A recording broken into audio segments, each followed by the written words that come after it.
అందరికీ నమస్కారం. ముఖ్యంగా మీడియా సోదరులకి, ఈ రాష్ట్ర ప్రజలకి ముందుగా మహాశివరాత్రి శుభాకాంక్షలు. అలాగే ఈ రాష్ట్ర మహిళా సోదరులందరికీ కూడా మహిళా దినోత్సవ శుభాకాంక్షలు. ముఖ్యంగా ఈరోజు రాష్ట్రమంతా కూడా సుభిక్షంగా ఉండాలి. విశాఖపట్నం ప్రజలు చాలా హ్యాపీగా ఉండాలని ఆ మహాశివుని ప్రార్థిస్తూ, నిన్నే పవన్ కళ్యాణ్ గారు చెప్పారు, ఇది 2009 కాదు, ఇది 2024. దాడులకు భయపడడం, భయపిస్తే భయపడేది లేదు, ఈ రెండు కూడా జరగవని చెప్పేసి చాలా క్లియర్గా చెప్పారు. మేము చెప్తా ఉన్నాం, నైట్ పూట అధికారంలో ఉన్నాం కాదని చెప్పి మీరు ఏదో జడిచిపోవడానికి మేమేం పిల్లలం కాదు. ప్రజాస్వామ్యంలో ప్రతి ఒక్కరికి హక్కు ఉంది. మీరు నైట్ వెళ్ళి అపార్ట్మెంట్ల మీద సోదాలు, ఇళ్ల మీద సోదాలు చేస్తే భయపడి కూర్చోడానికి ఎవరు కూడా ఇక్కడ సిద్ధంగా లేరు. ఇలాంటివి మానుకోండి. ఫస్ట్ ఆ రోజులు పోయాయి. ఒక 20 సంవత్సరాల క్రితం ఆ రౌడీయిజం ఎక్కడా కూడా తినలేక మీ వెనక చాలామంది తిరిగేవాళ్ళు, గోండాయిజం, రౌడీ చేయడానికి. ఇప్పుడు ప్రతి ఒక్క ఇంట్లో కూడా ఒక ఇంజనీర్ ఉన్నాడు, ఒక డాక్టర్ ఉన్నాడు, చాలా హ్యాపీగా బతుకుతూ ఉన్నారు. ఎవరు కూడా చెడు మార్గంలో నడవడానికి ఎవరు కూడా ఇష్టంగా లేరు. కాబట్టి ఇప్పటికైనా మీరు ఇలాంటి దాడులు చేసి భయపించేసి అధికారంలో రావాలనుకోవడం కూడా చాలా తప్పు. మీరు ఏమైనా చేయగలిగితే ఈ రాష్ట్రంలో ఉన్న రోడ్లు బాగు చేయండి, ఈ రాష్ట్రంలో పరిశ్రమలు తీసుకురండి, ఈ రాష్ట్రం యువతకి ఎంప్లాయ్మెంట్ కల్పించండి. మీకు అవకాశం ఇచ్చారు, మిమ్మల్ని ఒక కుటుంబ పెద్దగా ఇవాళ ఈ రాష్ట్రానికి తీసుకున్నారు. ఈ రాష్ట్రానికి మీరు ఏం చేయాలి? ఈ రాష్ట్రాన్ని ఏ విధంగా అభివృద్ధి చేయాలి? ఈ రాష్ట్రంలో యువతకి ఎంప్లాయ్మెంట్ జనరేట్ చేయాలి. ఇది దేశంలో నెంబర్ 1గా ఉండడానికి నేను ఏం చేయాలో ఆలోచించాలి తప్ప ఎవరి మీద దాడులు చేద్దాం, ఎవరినో భయపిద్దామని చెప్పి చేస్తే మాత్రం ఎవరు కూడా ఊరుకోరు. ఆల్రెడీ అందరూ డిసైడ్, మేము ఒక తప్పు చేశాం, ఒక్క అవకాశం ఉండి అంటే ఒక అవకాశం ఇచ్చాం, చాలా మిస్టేక్ చేశాం. ఇవాళ ఈ రాష్ట్రంలో ఉన్న అన్ని వర్గాల ప్రజలు, అన్ని బిజినెస్ వర్గాల ప్రజలు కూడా కోరుకుంటా ఉన్నారు, ఎప్పుడెప్పుడు ఈ ప్రభుత్వం దిగిపోతుందా, మళ్ళీ ఎప్పుడెప్పుడా తెలుగుదేశం జనసేన ప్రభుత్వం వస్తుందా, మంచిగా వ్యాపారాలు చేసుకుందాం. విశాఖపట్నం వదిలి వెళ్ళిపోయినటువంటి దాదాపుగా బిల్డర్స్ కావచ్చు, వ్యాపారస్తులు, ఏ వ్యాపారం చేసుకునే వాళ్ళకి రియల్ ఎస్టేట్ చేసి ఒక్కరు కూడా ఇవాళ విశాఖపట్నం లేరు. మొత్తం బెంగళూరు, హైదరాబాద్ వెళ్ళిపోయారు. వాళ్ళందరూ కూడా తిరిగి రావడానికి ఒక 3 నెలలు టైం పడతా ఉంది. ప్రతి ఒక్కరు కూడా వ్యాపారం చాలా బాగా చేసుకోవడానికి అవకాశం ఒక 3 నెలల్లో రాబోతూ ఉంది. అలాంటి పరిపాలన కోరుకుంటున్నారు తప్ప భయపించేసి దందాలు చేసి దాదాగిరి చేద్దామంటే ఎవరు కూడా ఒప్పుకోరు, ఎవరు కూడా సహించరు దాన్ని. మేము అసలు భయపడే వాళ్ళం కాదు. ఇలాంటి భయపించేది చేద్దాం అనుకుంటే మాత్రం చాలా పొరపాటు. ఎట్టి పరిస్థితులు కూడా అలాంటి అలవాట్లు మానుకోవాలని చెప్పేసి మేము హెచ్చరిస్తూ ఉన్నాం. మీకు దమ్ముంటే, మీకు ధైర్యం ఉంటే ఎలక్షన్లో ప్రజాస్వామ్యబద్ధంగా గెలవాలి, అంతే తప్ప భయభ్రాంతులు చేసి గెలవాలనుకోవడం మాత్రం చాలా పొరపాటు అని చెప్పేసి మేము హెచ్చరిస్తూ ఉన్నాం. మీరు ఏమి చేసినా కూడా భయపడడానికి ఇక్కడ ఎవరు కూడా సిద్ధంగా లేరని చెప్పి కూడా మేము తెలియజేస్తూ ఉన్నాం. ఇకపోతే ప్రజలు ఒకటే కోరుకుంటూ ఉన్నారు, ముఖ్యంగా ఉత్తరాంధ్రలో విశాఖపట్నాన్ని ఒక ఐటీ హబ్గా ఉండాలి, విశాఖపట్నం ఒక ఆర్థిక రాజధానిగా ఎదగాలి, ఇక్కడ ఉన్నటువంటి రోడ్లు కానీ, ఇక్కడ ఉన్న టూరిస్ట్ ప్లేస్లు కానీ డెవలప్ చేయాలి, ప్రపంచం అంతా కూడా విశాఖపట్నం వైపు చూసే విధంగా ఉండాలని చెప్పేసి ఈ ప్రాంత ప్రజలు కోరుకుంటూ ఉన్నారు. మీరు ఎంప్లాయ్మెంట్ జనరేట్ చేయండి, బీచ్లు డెవలప్ చేయండి, టూరిస్ట్ స్పాట్లు డెవలప్ చేయండి, ఇంకా మీకు పెద్ద పెద్ద కంపెనీలు వచ్చే అవకాశం ఉన్నాయి. చాలా కంపెనీలు ఉన్నాయి, అన్నీ కూడా ఇంకా రప్పించండి, ఒక ఐటీ కంపెనీలు రప్పించండి అని చెప్పేసి ఈ ప్రాంత ప్రజలు కోరుకున్నారు తప్ప మీరు దాడులు చేయడానికో లేదా దౌర్జన్యాలు చేయడానికో కాదు. ఇవాళ వ్యాపారస్తుల జోలికి వెళ్ళడం కానీ, ఇవాళ ఈ రాష్ట్రంలో స్వేచ్ఛగా వ్యాపారం చేసుకోవాలి. అధికారం అనేది ఎవరి సొత్తు కాదు, అధికారం మారుతూ ఉంటుంది. వ్యాపారస్తులను భయభ్రాంతులు చేయొద్దు, వ్యాపారస్తులను భయపెట్టద్దు. ఇలాంటి పనులు చేస్తే ఈ రాష్ట్రం వెనక్కి వెళ్ళిపోద్ది. ఇప్పటికైనా మీరు ఆలోచించి, మీకు ఎవరు కూడా భయపడే పరిస్థితి లేదు కాబట్టి మళ్ళీ చెప్తా ఉన్నాం, ఇలాంటి తప్పుదారుల్ని మీరు ఎంచుకుంటే మేము కూడా డబుల్గా రియాక్ట్ అవుతాం, మీకు తగిన బుద్ధి చెప్పడానికి కూడా సిద్ధంగా ఉన్నామని చెప్పేసి హెచ్చరిస్తూ ఉన్నాం. మీరు అభివృద్ధి వైపు నడవండి తప్ప దౌర్జన్యాల వైపు నడవద్దని చెప్పేసి మేము హెచ్చరిస్తూ ఉన్నాం. Thank you. ఇంకేమైనా ఉంటే మీరు అడగండి.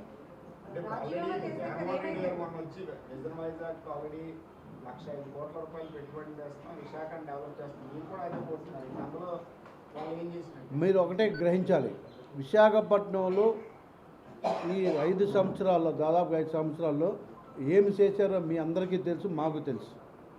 ప్రత్యేకించిగా ఎవరు చెప్పవసరం లేదు. ఒక్క టూరిస్ట్ ప్లేస్ ఎక్కడైనా డెవలప్ చేశారా? ఒక్క కంపెనీ ఎక్కడైనా తెచ్చారా? ఇవన్నీ కూడా మాటలకే పరిమితం. ఏమి కూడా ఎలక్షన్ వస్తూ ఉంది కాబట్టి ఒక స్టంట్ ప్లే చేస్తూ ఉన్నారు తప్ప అందరూ కూడా గ్రహిస్తూ ఉన్నారు. ఇంతకుముందు సోషల్ మీడియా లేదు, ఫోన్లు లేవు, మనం ఏం చెప్తే అది వాళ్ళకి వెళ్ళేవి.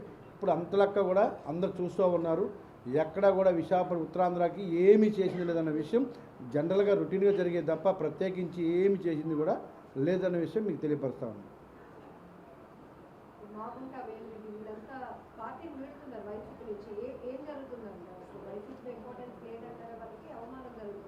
ఈ రాష్ట్రంలో వ్యాపారస్తులు కూడా ఎవరు కూడా ఉండే పరిస్థితి లేదు కాబట్టి వ్యాపారస్తులు అందరూ కూడా కోరుకునేది ఒక మంచి ప్రభుత్వం రావాలి, స్వేచ్ఛగా వ్యాపారాలు చేసుకోవాలి, స్వేచ్ఛగా జీవించాలనే కోరికతో వాళ్ళందరూ కూడా బయటకు వస్తూ ఉన్నారు. ముఖ్యంగా ఒక మాగుంట ఫ్యామిలీ కావచ్చు, లేకపోతే ఒక వేమిరెడ్డి ప్రభాకర్ రెడ్డి కావచ్చు.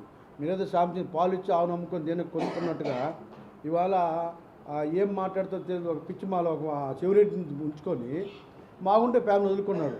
అంటే ఒకరికి ఏదైనా ఒక ప్రభుత్వానికి కానీ ఒక వ్యక్తికి కానీ బ్యాడ్ స్టార్ట్ అయినప్పుడు ఇలాంటి కార్యక్రమాలు జరుగుతూ ఉంటాయి. అన్నీ కూడా సుమారు 2-3 లక్షల ఓట్ల ప్రభావితం సొంతంగా చేయలేనటువంటి ఫ్యామిలీ మాగుంట ఫ్యామిలీ.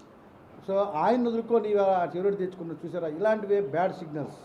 మీకు అర్థమైపోతూ ఉంది, ఈ ప్రభుత్వం పోవడానికి సిద్ధపడిపోయింది, దేవుడు కూడా సహకరించట్లేదు, ఈ ప్రభుత్వాన్ని నేలకేసి కొడుతున్నారు అన్న విషయం మీకు అక్కడే స్పష్టంగా అర్థమవుతా ఉంది.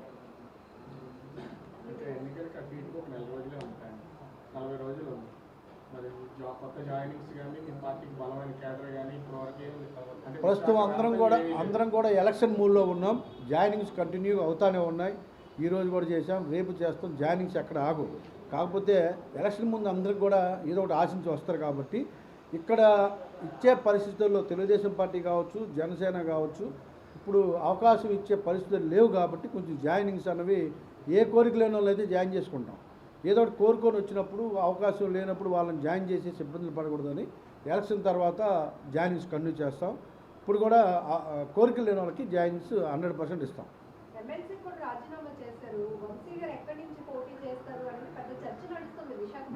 మీకు గతంలో చాలాసార్లు చెప్పానమ్మా, నేను విశాఖపట్నంలో 10 నియోజకవర్గాల్లో ఎక్కడి నుంచైనా కంటెస్ట్ చేయగలను, చేస్తాను. ఇవాళ పవన్ కళ్యాణ్ గారు ఎక్కడికి వెళ్ళమంటే అక్కడ నా కోరిక మాత్రం చెప్పాను, మీకు చాలాసార్లు చెప్పా. భీమి నుంచి కంటెస్ట్ చేయాలనుకున్నాను, లేకపోతే సౌత్, 2 ఆప్షన్స్ ఉన్నాయి. లేదు 10 నియోజకవర్గాలు ఎక్కడికి వెళ్ళమన్నా కూడా వెళ్ళి కంటెస్ట్ చేయడానికి నేను సిద్ధంగా ఉన్నా. ఖచ్చితంగానే కంటెస్ట్ చేస్తాను, అంతవరకు నేను చెప్పగలను. ఒక 2 రోజులు 10వ తారీఖు దాకా ఆగితే ఆ క్లారిటీ కూడా మీకు వచ్చేస్తుంది.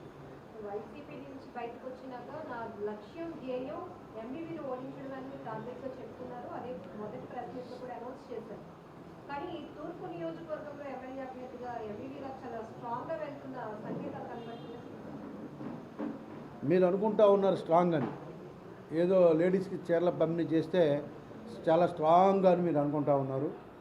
నేను కూడా లక్షల్లో ఇలాంటి కార్యక్రమాలు చేశాం.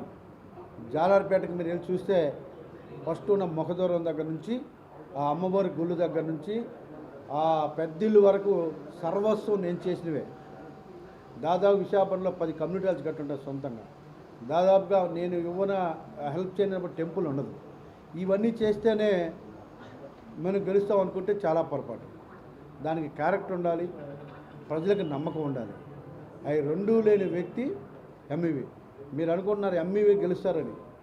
ఎంఈవి అనే వ్యక్తి ఆయన అంటున్నాడు కదా, అప్పుడప్పుడు అంటుంటారు కదా, నేను విశాఖపట్నం మానేసి హైదరాబాద్ వెళ్తాను, నేను బీహార్ వెళ్తాను కానీ గెలిస్తే, రాజకీయాలు మానేస్తాను,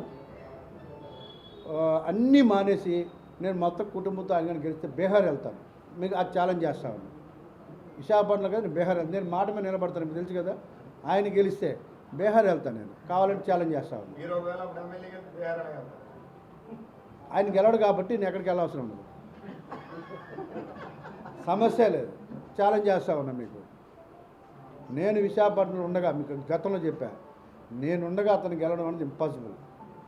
నన్ను అభిమానించేవాళ్ళు కానీ, జనసేన అభిమానించేవాళ్ళు కానీ, పవన్ కళ్యాణ్ గారిని అభిమానించేవాళ్ళు కానీ, తెలుగుదేశం పార్టీని కానీ ఎవరు కూడా ఇవాళ ఖచ్చితంగా నన్ను చూసి నా 15 సంవత్సరాల రాజకీయ జీవితాన్ని చూసిన తర్వాత నా జీవితం మీద ఎఫెక్ట్ పడినటువంటి వ్యక్తికి నన్ను అవమానించే వాళ్ళు కానీ నా ఎస్సీ ఎస్టీ బీసీ సోదరులు ఎవరు కూడా ఒక్క ఓటు కూడా వేస్తారని నేను నమ్మను. బ్రహ్మదేవుడు వచ్చినా అతను కోటేయడు. నేను చెప్తా ఉన్నా, ఆయన చేసే పాపాలు అరాచకాలు అంతా ఇంత కాదు. మళ్ళీ కానీ అవకాశం ఇస్తే విశాఖపట్నాన్ని అమ్మేస్తాడు. అలాంటి వ్యక్తికి శ్మశానాల మీద అపార్ట్మెంట్లు కట్టుకోవడం తప్ప అవకాశం వస్తుందని కూడా చాలా పొరపాటు మీరు. అది కళ్ళ కూడా జరగదు, అది నేనుండగా అసలు జరగదు. మీరు అదంతా కూడా భ్రమ. చీరలు పంచాను, మా వాళ్ళకి లంగోటాలు పంచాను, కడ్రాయిలు పంచాను అన్నా కూడా ఏమీ జరగదన్న విషయం మీకు స్పష్టంగా చెప్తా ఉన్నాను. పంచుకోవడం తప్ప తినమని చెప్పాం మేమే. ఎక్కడెక్కడ అన్నీ కూడా కబ్జాలు చేస్తున్నాడు కదా ఫుల్గా, ఇచ్చినవి మొత్తం తినేయండి, ఏం పర్లేదు, ఎవరేమి తీసుకోండి. ఓటు మాత్రం ఎక్కడ వేయాలో మాత్రం వాళ్ళకి చాలా క్లియర్గా తెలుసు.